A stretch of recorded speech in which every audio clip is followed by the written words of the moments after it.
Oke, kita lanjut di video ketiga ya teman-teman. Oke, jadi sebelum kita melakukan coding, kita perlu memahami mengenai URL.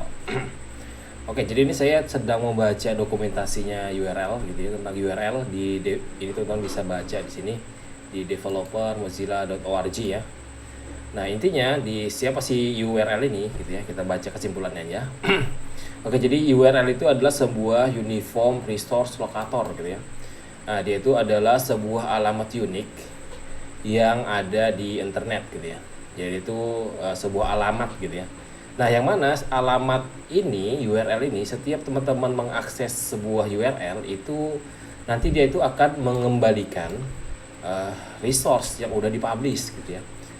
Misalnya seperti HTML, halaman HTML, kemudian CSS, gambar dan yang lainnya gitu ya. Nah, jadi intinya teman-teman, URL itu teman-teman kalau misalnya kita buka situs Tokopedia gitu ya, ini saya balik dulu Tokopedia gitu ya. Kalau teman-teman perhatikan di sini itu saya sedang mengakses tokopedia.com, itu ada URL di atasnya ya. Ini teman-teman bisa perhatikan di atas ini ada namanya tokopedia.com. Nah, setiap saya mengakses URL ini gitu ya, ketika saya enter gitu ya, saya akses dia melalui browser tokopedia.com. Nah, si tokopedia.com ini akan mengembalikan sesuatu gitu ya. Dia akan memberikan sesuatu. Dia akan memberikan apa? Ini adalah HTML. Taunya dari mana? Kita bisa inspect di sini ya. Kita bisa inspect di sini. Teman-teman buka di bagian source gitu ya. Atau di bagian source gitu, di bagian elemen ini juga muncul HTML-nya ya. Atau di bagian source itu dia bisa mengembalikan kode dari Tokopedia itu ya. Di sini pakai dia menggunakan React ini, udah dibuild gitu ya.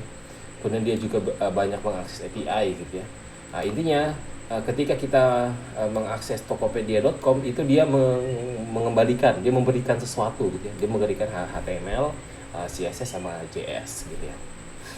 Oke. Untuk URL sendiri itu ada anatominya gitu ya. Ada anatominya dia. Ada struktur dan penjelasannya, ada badan-badannya yang harus kita pahami gitu ya. Ini dia URL-nya ya, anatominya ya. Ini sudah saya buka di sini. Oke, kita bedah dulu. Di sini teman-teman bisa lihat di sini ada HTTP. HTTP itu dia skema ya atau protokol ya. Kemudian ada titik 2, kemudian slash di sini, kemudian ada subdomain, ada domain di sini ya, example.com gitu ya. Kemudian ada port. Kemudian ada slash begini, ini adalah path to the file, biasanya kami sebutnya directory gitu ya. Kemudian ada tanda tanya di sini, ada parameter ya, query parameternya ada di sini key 1, kemudian ada key 2, kemudian ada anchor. Nah, jadi kalau misalnya kita lihat di Tokopedia itu dia pakainya ini ya, protokolnya HTTPS, kemudian ini ada domainnya gitu ya. Tapi kalau lain halnya jika saya searching di sini, misalnya saya searching region 7 gitu ya.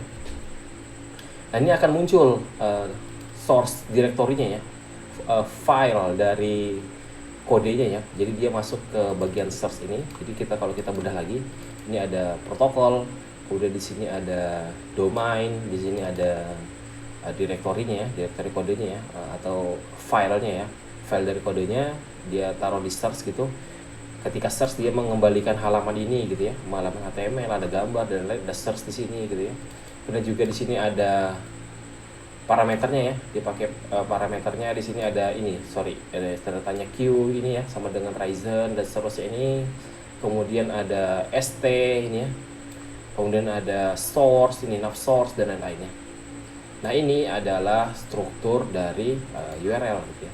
Jadi teman-teman harus pahami dulu mengenai struktur dari URL-nya. Kalau kita perhatikan juga di aplikasi Next.js kita yang baru kita install di sebelumnya, itu juga menggunakan URL ya. Di sini kita ada domainnya localhost gitu. Sebenarnya ini HTTP ya, HTTP. Kemudian ini ada domainnya localhost gitu ya. Kemudian ini ada portnya. Jadi kalau teman-teman bisa lihat ini strukturnya, jadi ada skema gitu ya, ada domain name, ada port, kemudian ada direktorinya, kemudian ada parameternya, sama ada anchornya gitu ya. Oke. Untuk selanjutnya nanti kita lanjut di video keempat, bagaimana kita memahami kita ingin membuat sebuah halaman berdasarkan URL ya. Nanti setelah ini kita akan buat di Next.js.